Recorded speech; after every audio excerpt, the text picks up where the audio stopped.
Hi guys, good morning. Ito yung gagawin ko ngayon. Late kasi ako nang gising ngayon guys. Hali na rin pala. Kasi bumalik na naman yung ano ko na hindi ako nakakatulog. Hindi ako nakakatulog sa gabi. Hirap ako matulog sa gabi ngayon. Nag-open na naman ako ng social media ko. Parang binalik na naman yung dati. Okay na to dati nung nagpagamot na kami. Bumalik na naman. Baka iningimot na po ang galamay ng mga magkukulam. Ayan ang gagawin ko guys. Ito, hiwa-hiwa ako ng mga ano. Kasi nag-imbak na naman kami. Kasi tag-init na. Imbak naman. Tapos ibilad. Ito yung gamitin namin ng pampausok ba. Magsisiga-siga sa gabi. Hapon, tanggal sa mga insekto. Ayan, mag-iimba kami ng maraming ganito, may hinihiwa-hiwa kasi hindi namin tinatapon. Tapos ibilad, yun ang gawin namin panggatong para yung abo niya, yun ang gawin namin fertilizer din ilagay sa mga puno ng mga halaman.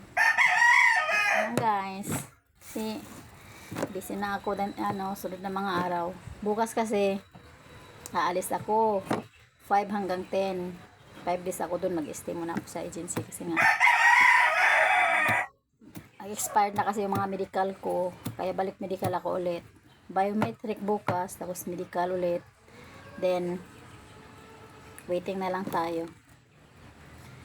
Hirap din mag-isip na sana okay na rin mapuntahan ko doon. Lawakan ko na lang din yung mga pangunawa ko sa mga bagay-bagay para makapag-stay ako ng matagal doon. Hiling ko lang, sana mabait yung amo ko. Kailangan naman ang trabaho kasi trabaho lang naman ang pinunta natin doon. Sana mabait sila. Kaya pray lang tayo palagi. Lahat naman tayo guys. Nangangarap. Saka sana maging mapabuti ng lahat. Ito lang ginagawa ko. Ang dami na namin nagtambak na balat. Kasi diba ilang araw hindi naman tinatamad.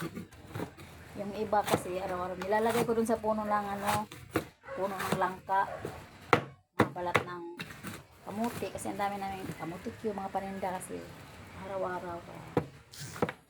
Sayang din naman. Dati kasi kinukulikta lang to ng mga tao dito sa amin. Sako-sako. Sabi ipapakain daw nila sa ipit. Maganda rin palang pinakamagandang organic na abono pala to.